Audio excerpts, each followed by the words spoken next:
right here in your neighborhood. Here's a little tale about hard-to-recycle plastics. Their destinies were changed. Their new lives are fantastic. What once was trash can live on as new things with a program that complements your regular recycling. 'Cause plastics can be so much more. Give this trash the second chance it was hoping for. Your hard-to-recycle plastics can be so much more. Participate in the Hefty Energy Bag program happening in your neighborhood today.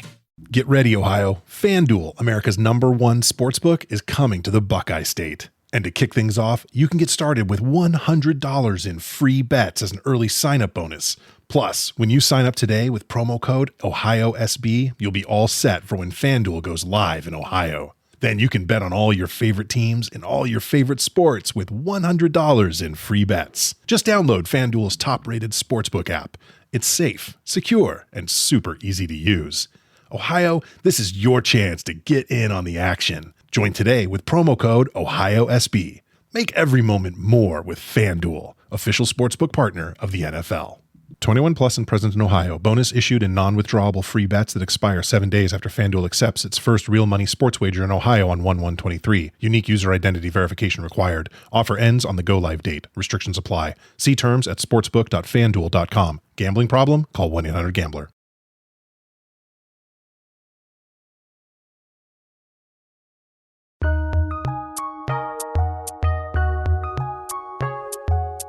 Welcome to the Fantasy NBA Today podcast.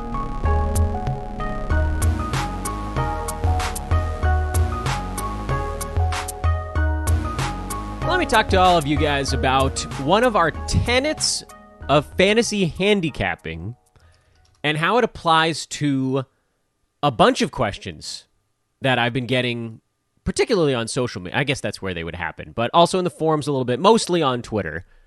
And how it ties into how we're grading out some of the players that we're picking up. Because I feel like in the offseason, it's really easy to list this particular tenet, and it feels almost too obvious. Because you're not getting individual, tiny sample size pieces of information that can swing you in another direction. And the tenet I'm talking about, it's one of two, really. Remember, we had two tenets we talked about at the end of the season. We'll probably do it again this year. Tenet number one, usage is value for like 99% of situations. There's always that one outlier where their usage drops, but they get so much more efficient that the value goes up, or like defensive stats. Josh Richardson was a weird example of a guy whose usage went up, but his value didn't, because he forgot how to get steals and blocks, and his field goal percent tanked. That's the exception. The other tenet is that opportunity is value. Opportunity meaning minutes, a chance to be a part of what your team is doing in a significant and consistent way. The reason I bring up this tenet, because this isn't even a rant. I have no beef right now. Like, yesterday was such a quiet card. I'm in perfectly reasonable spirits at this current moment. The reason I bring this up right now is we're seeing it with possible streamers, and we're seeing it with guys that got drafted. On draft day, when you're prepping for draft day, it's very easy to look at the board and say, oh, I'm going to take the guy that's likely to play 28 minutes ahead of the guy that's likely to play 20. Because you're grading out what you think they're going to do over an entire season. Over an entire season, the guy who's playing 8 to 10 more minutes per ball game, additional minutes over player B, has a much higher probability of success. Once you get into this little, the day-to-day, the one-game sample size, some dude might play 20 minutes and score 24 points. And another guy might play 30 minutes and score 8 points. And then it's very easy to say, oh, I should be picking up the guy who's playing 20 minutes, when we know that if we looked at this stuff over the long haul, there's no way we'd be making that choice. And the player that inspired me to start our discussion with this particular chat is Alec Burks, who has actually had a pretty good couple of weeks doing fill-in stuff in Detroit. But his minutes over that stretch have been pretty well locked into the, 17 to 24 range, which averages out, if you're just going to take the average of it, is somewhere between 20 and 22. Around 20 and a half would be the actual average of those two numbers. But for him, it's been like around 21. And it's really easy to look at the numbers and what he's done and say, oh, this dude's playing just under 21 minutes per ball game. And look at his game log until last night, obviously, because last night, that's not the reason to talk about this right now. In fact, it made my argument easier, which is not what I wanted. I wanted it to be a hard one. But if you look back at November 18th, he played 24 minutes in LA against the Lakers in a loss. He had 23 points in 24 minutes. Next game, I should say, 16 points in 25 minutes, 21 points in 21 minutes, 18 points, 19 minutes, 17 points, 18 minutes, 17 points in 25 minutes. And he was scoring quite a lot over that stretch. And so, but he wasn't on any of my lists. Why wasn't he on my lists? Well, opportunity.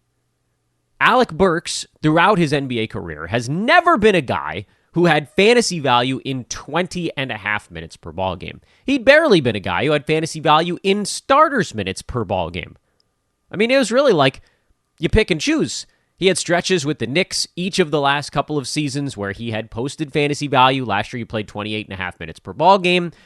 And frankly, you got a pretty good idea of what Alec Burks is in a mostly full-time role. Now, his field goal percent was exceptionally low last season. Over his career, he's more of a 42. Last year, he was at 39. If you adjusted that 39 up to 42, he would have been probably like a 80 to 95 range guy in full starters minutes. So if you're wondering why I didn't put Burks on any of my stream boards, it's because in 20 and a half minutes, there was just no way long-term he was going to average 17, 18 points per ball game. It just wasn't going to happen.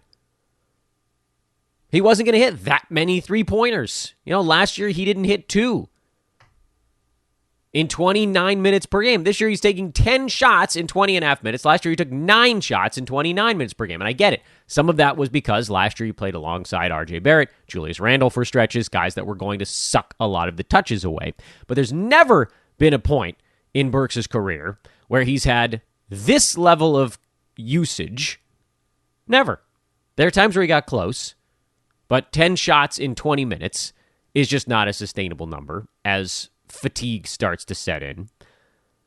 He's also had a steal in 20 and a half minutes over his entire career. He's been more like 0.7 steals in 23 minutes per ball game, so that doesn't add up. This episode is brought to you by Dragon Ball Legends, the ultimate Dragon Ball experience on your mobile device. Dragon Ball Legends is the first card-based fighting mobile game based on the widely popular Dragon Ball anime series. It features Dragon Ball art recreated with high-quality 3D characters and environments, and the official voices. Play as Shallot, the original character of Dragon Ball Legends, and experience a new adventure with Goku and all your favorite Dragon Ball fighters. Intuitively control your fighters. Use simple card-based attack gameplay to unleash combos and amass enough energy to trigger the powerful team-based attack. From Kid Goku to Beerus, you can collect and train all your favorite characters. Fight in real time against Dragon Ball fans from around the world. Battle in friendly matches or compete in leagues to rank up the leaderboard. Unite with friends to defeat powerful foes in co-op. And now, Legends Festival is on, so you can get up to 300 free summon tickets. Are you ready? Download Dragon Ball Legends today. Available for free on both iOS and Android devices.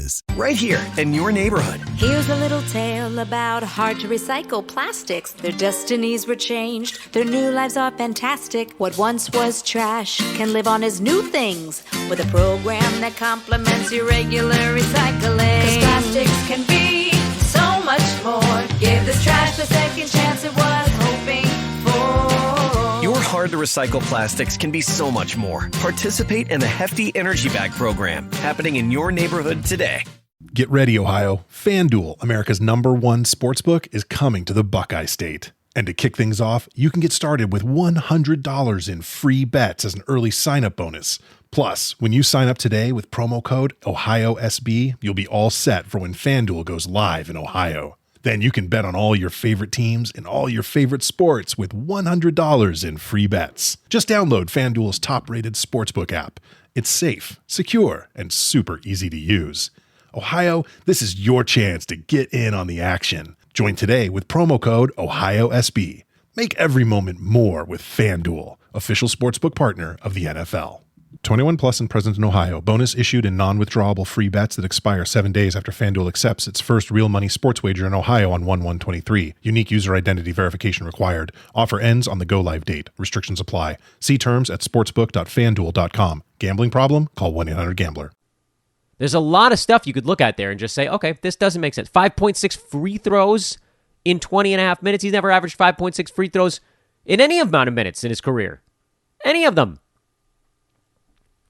So it was pretty easy for me to look at that and say, all right, like I know, we all know from watching Burks for over a decade that 20 and a half minutes per game isn't enough. It's not enough. If he was consistently getting 25, I might start to look at him because with Cade down, they were going to need somebody to actually soak up a little more usage. So it's possible he would have had, a higher usage rate this season than he has had throughout his career. But 20 and a half minutes isn't enough. We know this. We know this because of history. We know this because of applying his fantasy game to a 20 and a half minute per game role. And so I have to remind everybody, again, those of you asking, why isn't Burks on your streamer board right now? It's because we have the portfolio on him. I've liked Alec Burks. I've no problem with his fantasy game as a whole, but we know that 20 and a half minutes is not going to be enough. And if you start to sit on 20 and a half minutes of Burks, you're going to get stuck with that wrong side of the coin type of ball game because it always averages out. It's also worth pointing out that even when things were rolling pretty well for him right now, he still wasn't really a fantasy value because he wasn't doing anything besides score and hit a couple of threes. And free throw. We can give him a little bit on the free throw side. He was okay there. Imperfect, though. He wasn't like beasting the free throw line. It was a small positive. Threes were a small positive. Points were a small positive. He wasn't getting any steals or blocks. He had that 1 3-steal game, but that sort of, again, mucked up the numbers. He wasn't passing. He's not rebounding. So what exactly is it that I get it. He scored a bunch of points in a few ball games, and that's going to get folks to ask about him. But we know what he is over a full haul, and 20 and a half minutes isn't enough. And the other player I want to talk about on this front is Christian Wood, who's actually a kind of a different storyline in that his minutes are at 25 and a half, and his free throw is always going to be the thing that holds him down. And frankly, he's just not that great of a reality basketball player.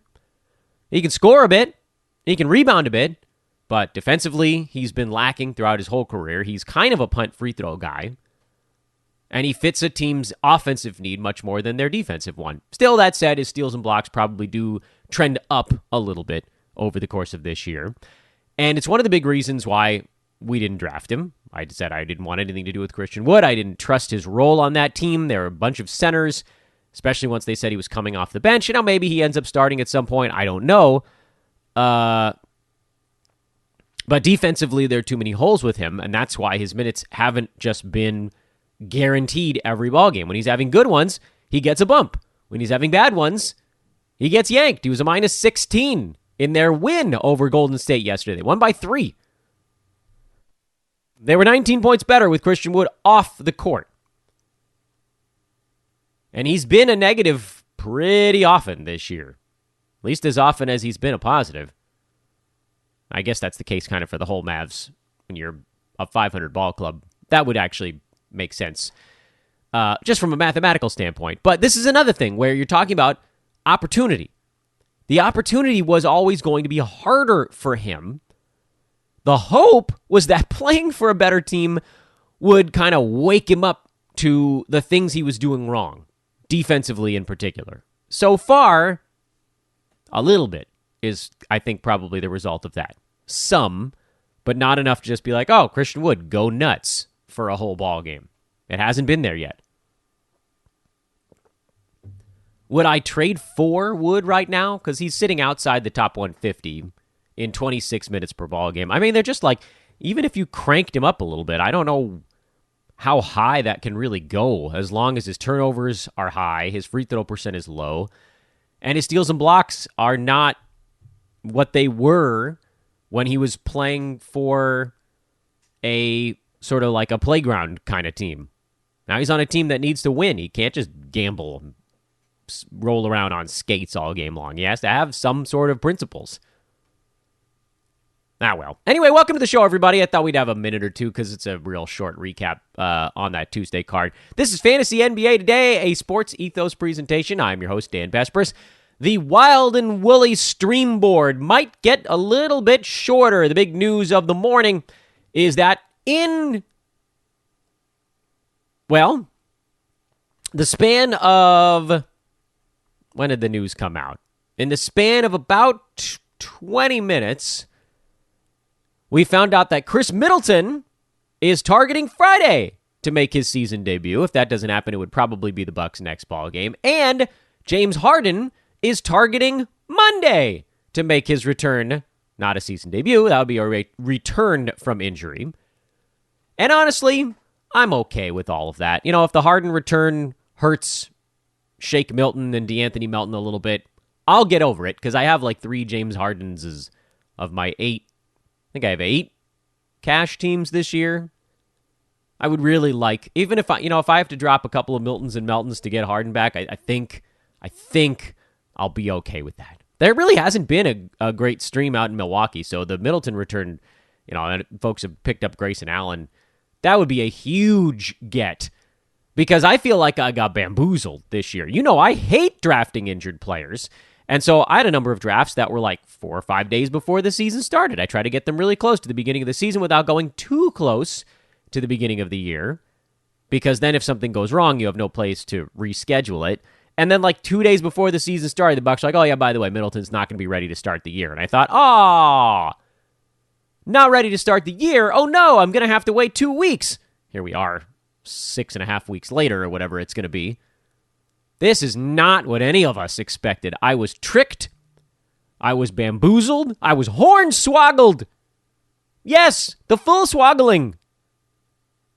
Brutal, man. I've had so many teams sitting on Chris Middleton so far this year, and it is killing me because the real problem is that if you draft an injured player, you can get them really late. But because nobody knew Middleton was this injured, he went like basically where he was going if he was healthy. Maybe like 1 round late. That's awful.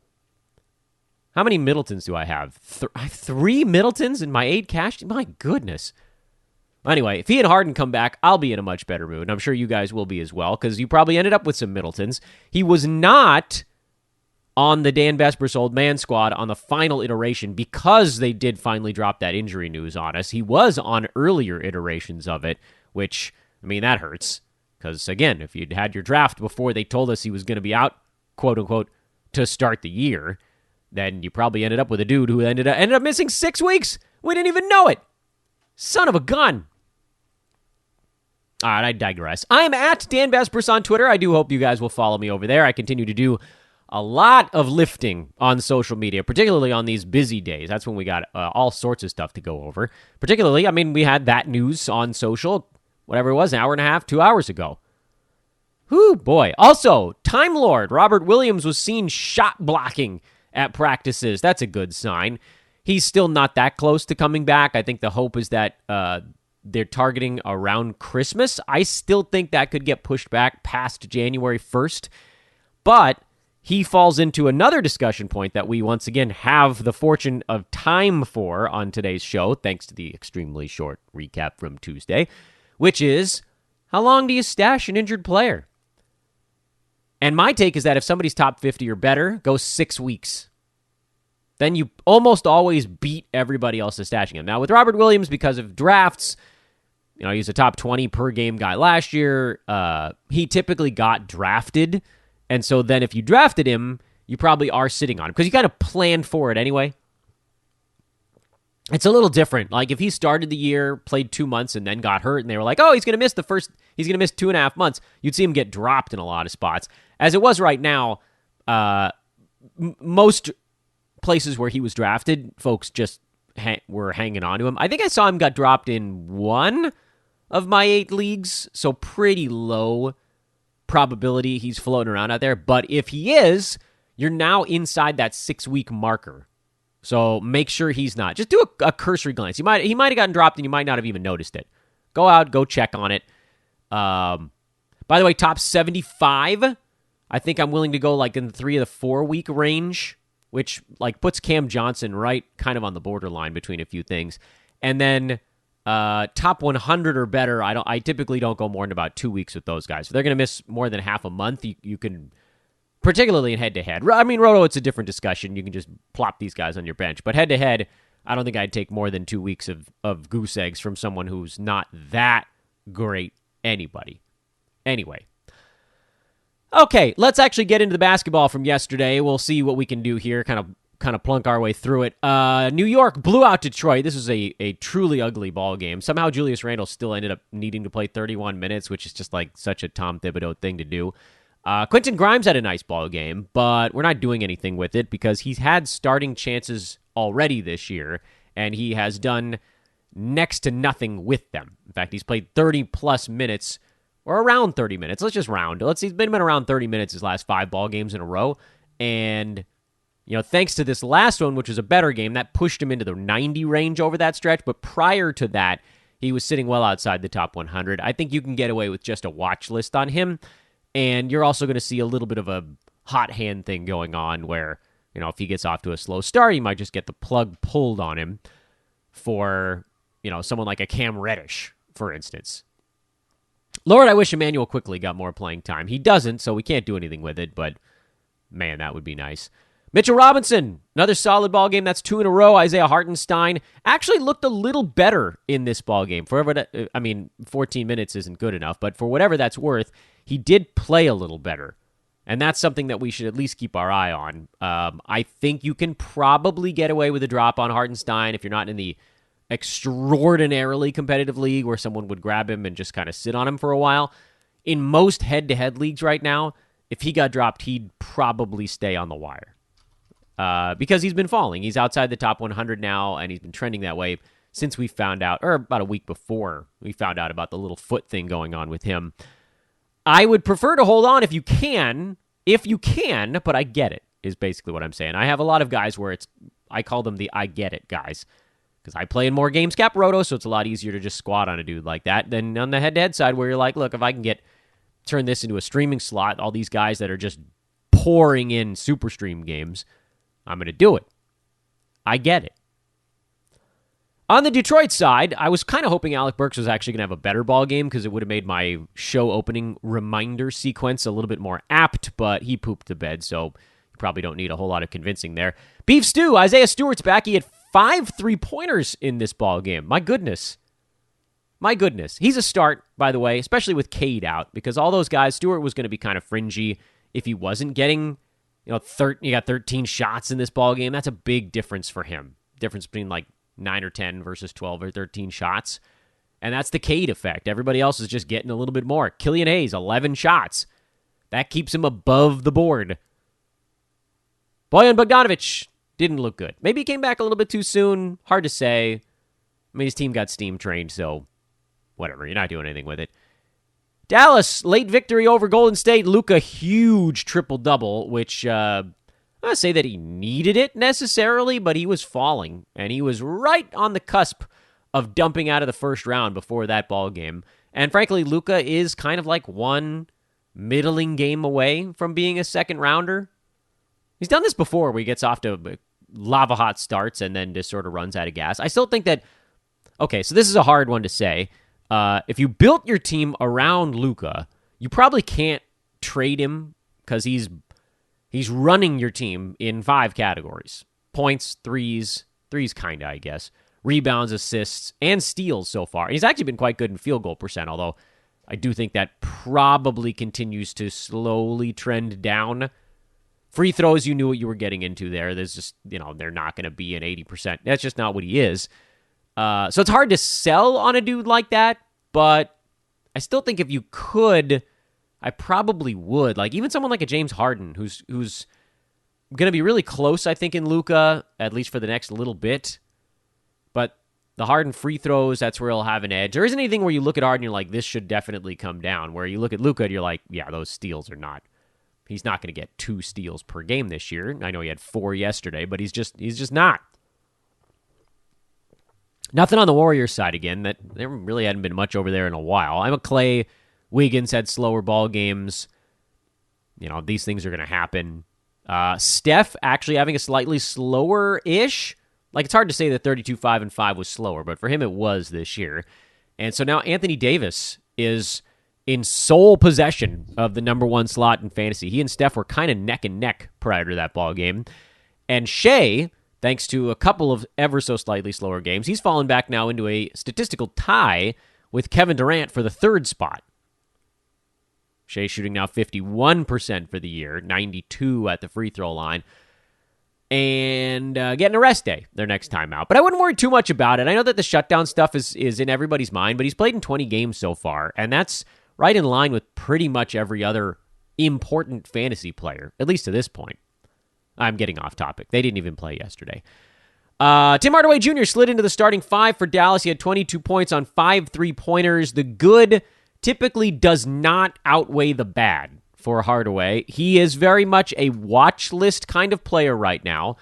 But again, this is a Burksian phenomenon, as we just talked about. This is a guy who needs full starters minutes to hit 9-cat value because he doesn't get defensive stats. His field goal percent is low. His free throw percent is fine, but not otherworldly good. He doesn't pass. He doesn't rebound. It's all points and threes, which means there need to be a bunch of those.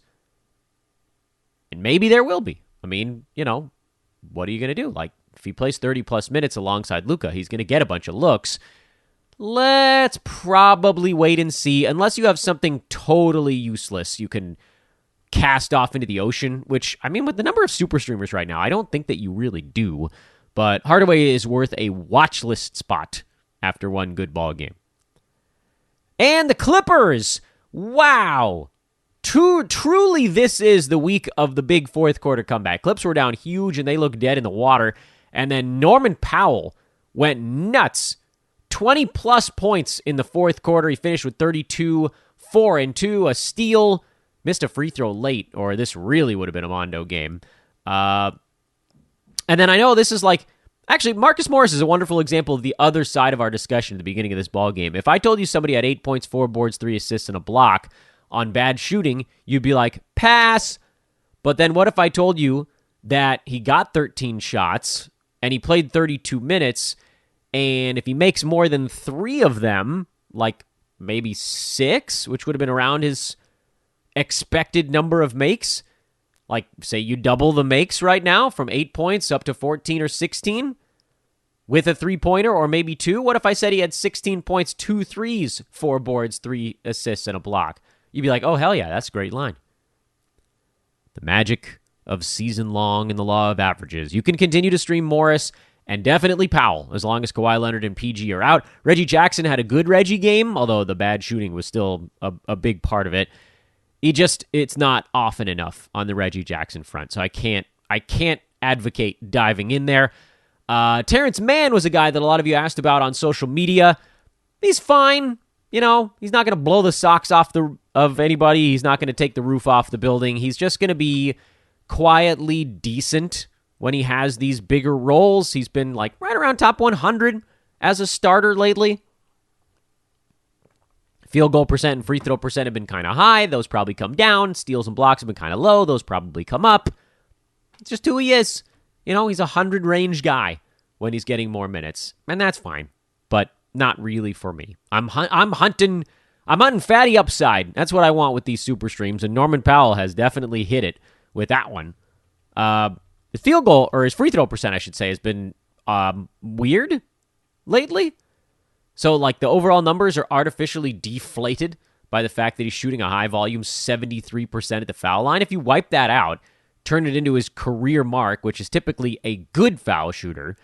And he's only at a half a steal over that stretch, and he's generally been more like 1 steal in starters minutes. Well, then everything evens out. He goes from 73% to 83% of the foul line. I mean, this has been a really good free throw shooter throughout his career. So again, look at what's not right when you look at the rankings. Powell's been all about the nice opportunity lately. You ride that, and you assume that, he's got a ball game that comes up where he'll probably hit 8 out of 8 foul shots, and then everything will be fine. Nothing to do with Portland. We did get a report yesterday, kind of in the mid-late evening, that Dame is trying to come back over the weekend. So we might get him back also, which is wonderful too. We got 3 stars coming back, maybe within the next 6 days or so, 5-6 days. And only one of them blows up any super streams. How cool is that? Although certainly on the Dame front, guys like Simons and Grant, who are startable anyway, will see their fantasy value fall off a cliff. I mean, Simons has been taking every shot on the planet with Dame out, but also they're losing. So, Portland got off to a really good start this year. They're 3-7 their last 10 ball games now, which is basically the when did we lose Dame? I think they were 7-3? No, 8-3 to start the year. Sorry, I can do that math. And then they've fallen flat on their faces. Got themselves a bloody nose. Anyway, so that would be sweet. Get Dame, Harden, and Middleton all back around the same time. Hey, last chance today to enter the Manscaped giveaway I've got going over on Twitter. Make sure you follow me at Dan Vespers. Hunt down the Manscaped tweet I sent out, which I know easier said than done, but I told you I threw it out there yesterday in the late morning, and I threw a reminder out today around 9:30 Pacific time. So if you want to get involved, make sure you reply to that one. Obviously, you have to be following me to get involved in the runoff. It's not for a sideburn trimmer. It's for one of their personal, their more personal products. But it is going to be a free giveaway. I am going to physically mail something myself, so make sure you get involved in that giveaway. That is, again, over on Twitter. And if you want to get something at manscaped.com, I really think you guys should check it out. The really funny thing here is that I put this contest out, and a number of folks replied saying, man, I've been really looking forward to checking out their stuff. I've heard great things. It's like, okay, go buy something. Use our promo code Ethos20. Get 20% off and free shipping. Some of you guys are doing it. That's, I presume, why they continue to advertise with us. But how about more? Let's do more. Manscaped.com, promo code again is Ethos20. Get 20% off and free shipping on your order. Also, please reach out if you're willing to rate and review the podcast, but you're having trouble figuring out where to do it. I'm more than happy to guide you through. Again, we can do that over on social. And, haven't done this in a while, recruiting call. Hey, do you do DFS or full season fantasy? Either one. For baseball, football, or basketball? We actually have a hockey podcast, too. So throw that in the mix. We have a fantasy disc golf podcast. So throw that in the mix. But certainly the biggest areas of needs would be the sort of major 3. And if you want to throw hockey, you can call it the big 4 also. Blake, I mean, that dude, what a great show. I don't know the first effing thing about hockey, but I know a good podcast when I hear one. Still, hit me up on Twitter at Dan Vespers or email roster@sportsethos.com with interest, and I can happily tell you more and help you get into the application pipeline. And that'll be that. Short show on this Wednesday, despite my show opening pair of topics I wanted to go over. Meh. There's always more. There's always more. Luckily, he says sort of tongue-in-cheek, it is a Mondo Wednesday. 13-game card. Make sure you don't start anybody that's injured today, because you'll have plenty of dudes on your bench to fill those spots. Unless you have like 9 guys injured, in which case, what are you going to do, man? Anytime I say that line now, I can't help but think of the decrepit old hormone monster on Big Mouth, whose name eludes me for a moment. What are you going to do, man? You guys know what I'm talking about. Anyway, have a great Wednesday, everybody. We'll talk to you tomorrow. Big recap show coming up on Thursday. And we'll hopefully get to do that with Brew. Ooh, we haven't done a live show in a little bit because of Thanksgiving. I got to talk to the big dog. Anyway, stay tuned. We'll find out more. Toodaloo, everybody.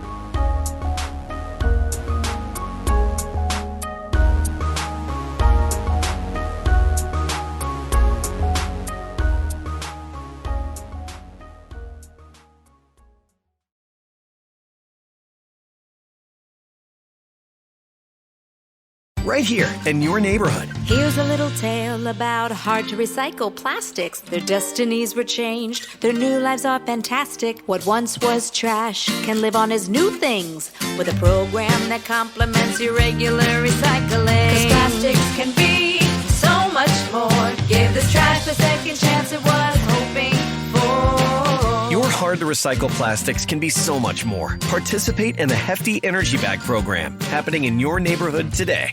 Membership fees apply after free trial. Cancel anytime. Okay, so why do people love my Total Body Bar workouts? Because they work. My clients get an amazing workout and great results. I'm Andrea Rogers, professional dancer and trainer, and my Extend Bar classes are fun, only 30 minutes, and proven to help you get sculpted, lean, and strong. And right now, you can stream my Extend Bar classes for free on the Beachbody On Demand app. See how effective these workouts truly are. Start for free today at beachbody.com.